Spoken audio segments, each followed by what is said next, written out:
Hey there, it's Elizabeth, and welcome back to another flip through. So, this is my September October book, and it looks like that on the top. Oh, if you'll notice, see, this part right here is colorful, and this part is not. So, when I get into more flip throughs, you'll figure out why. This here's the side of it with all the washi tapes and everything, and then I had just recently got a crocodile, so I've been starting to put eyelets in all of my books and then just attaching remnant pieces of fabric onto the side so that I can make a pretty little bow and it keeps my book all together. And this beautiful graphic you've seen so many times, but I'll mention it again. My dear friend Danny Baytog made this for me, and so I resized it on my computer to fit onto my composition book. And so that was so sweet of her. I will leave her link below so you can go check out her channel. So let's get started. Okay, let's put you in the middle. All right, so on these books, I just put a piece of scrapbook paper. Okay, here's some washi tape I was given by a dear friend on the group. I was given this last year, but I used it this year as well in my, what's it called, like in my Fobonichi for October. So, and here's my September pocket, and in here holds my labels that I put up at the top. So you guys have seen that before. Okay, let's get started. So, and excuse me for the glare, if there is one. So up here in this month, I chose I am statements, and that's what I put on each of these little spaces up here in the header.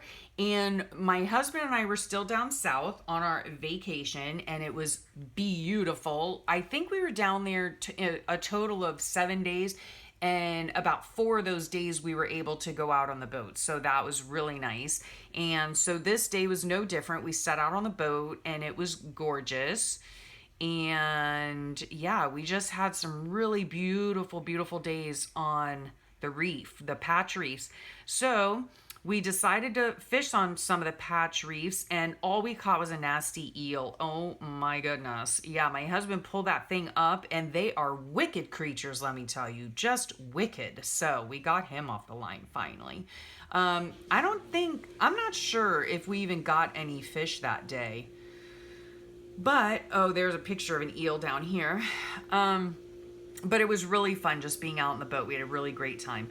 And my daughter is a staff writer for an online women's magazine at our university called Her Campus. So she had published her first article, and it was about the first week of school, expectations versus reality. So it was really cute article she did on that.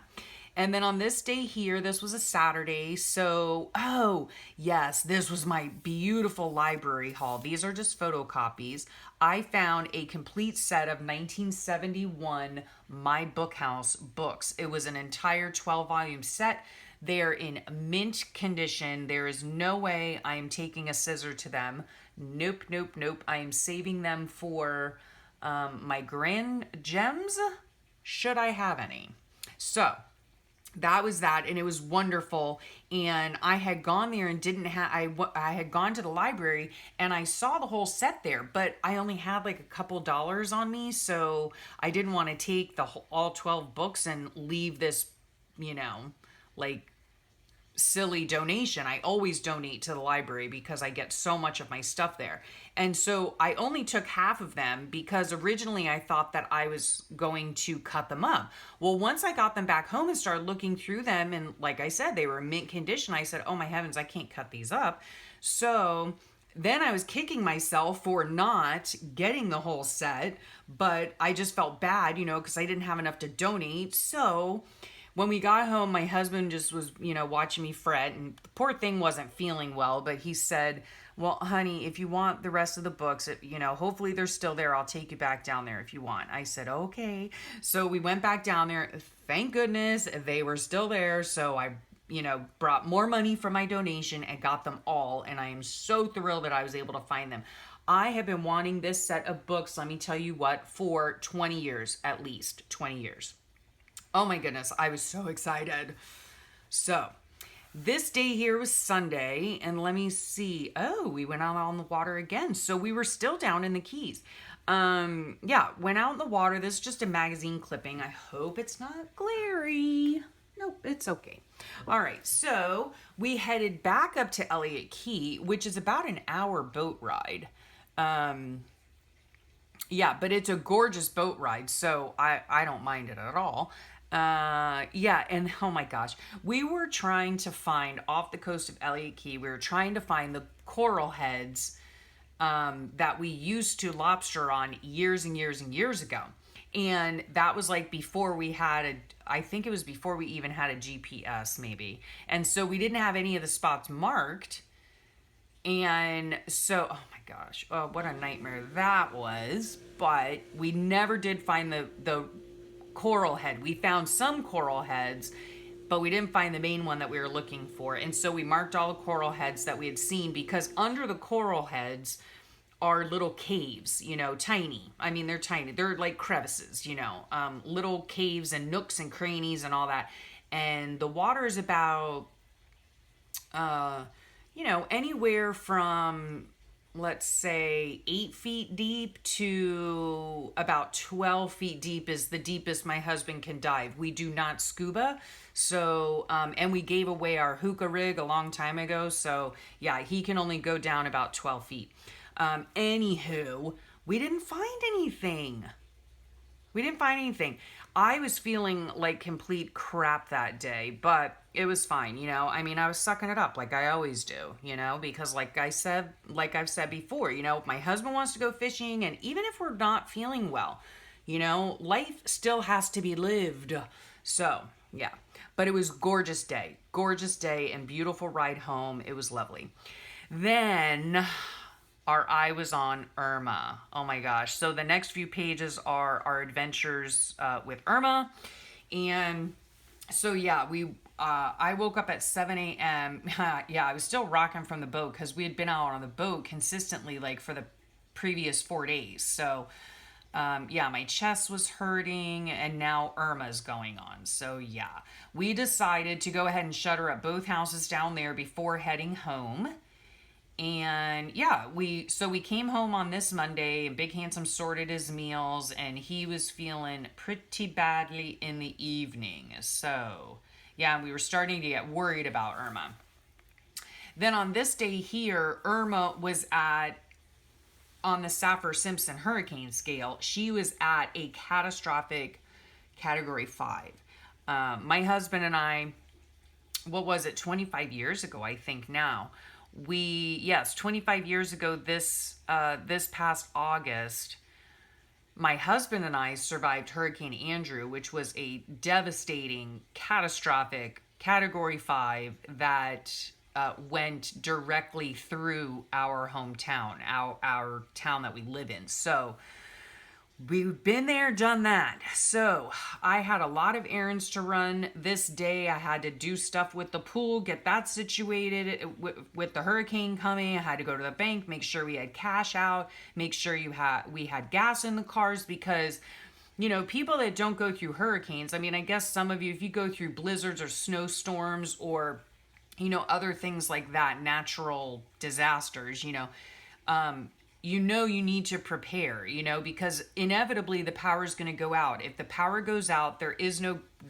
gas, there is no food, there is no nothing. So you really have to make sure that you are completely prepared. And because we've been through a catastrophic hurricane before, we take hurricanes extremely seriously here. So we are prepared all year long. I mean, we're prepared even though the season is only through the summer months and into the fall.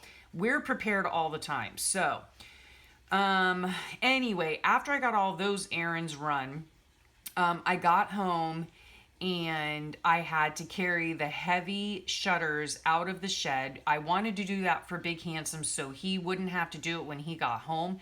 And let me tell you, they're like galvanized steel or something. I don't even know, but they are heavy as all get out, and they're super huge, obviously, because they cover big windows.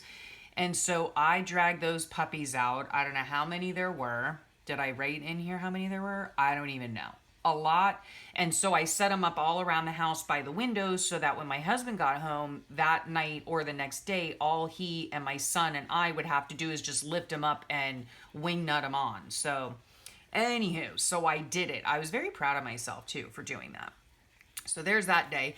Then this day here, my husband and son went down really early. They left the house about, I think, like 5 in the morning or something.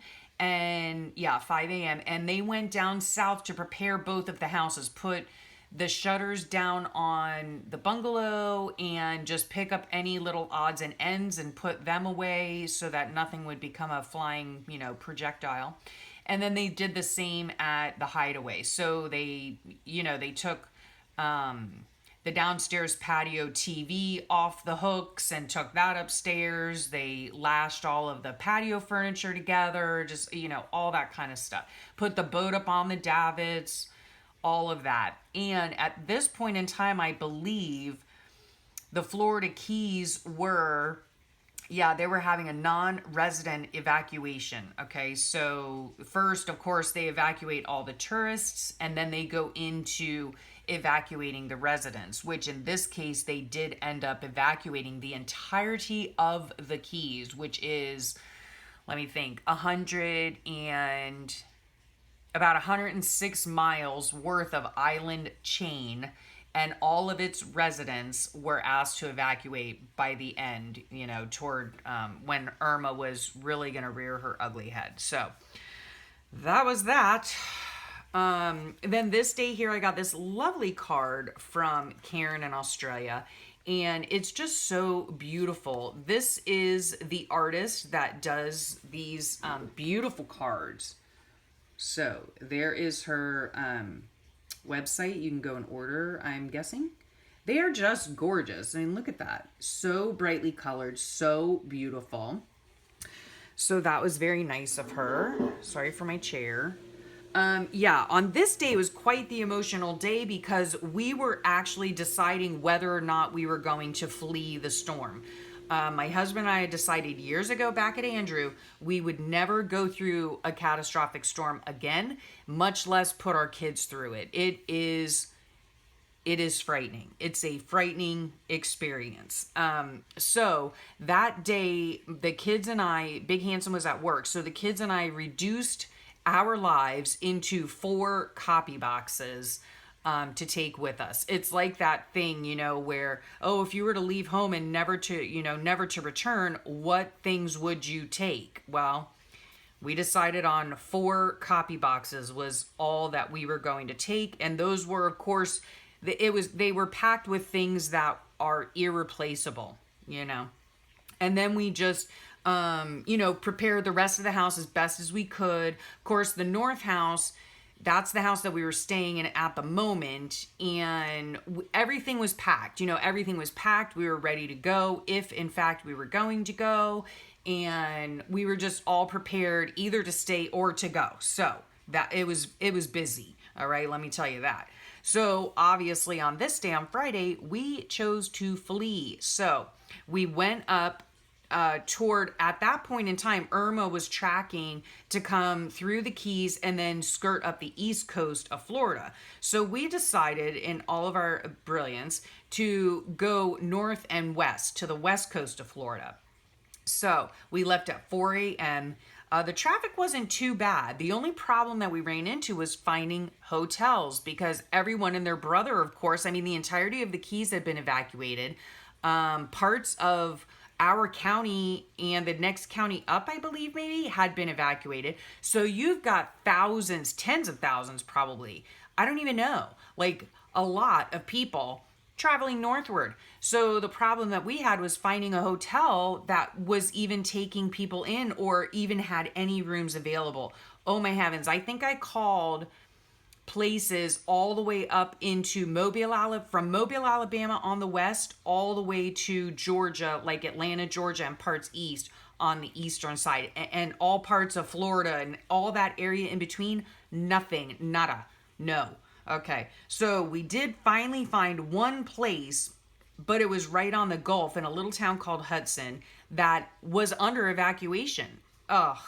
All right, yeah. So I'm going to leave you there. I'm going to leave you hanging. You're going to have to watch the next one to see what happens in the story of fleeing Irma. So thank you so much for watching. I really appreciate it. Hope you enjoyed that. Thanks for sticking it out with me. And I hope you have a great rest of your day. And I'll catch you soon.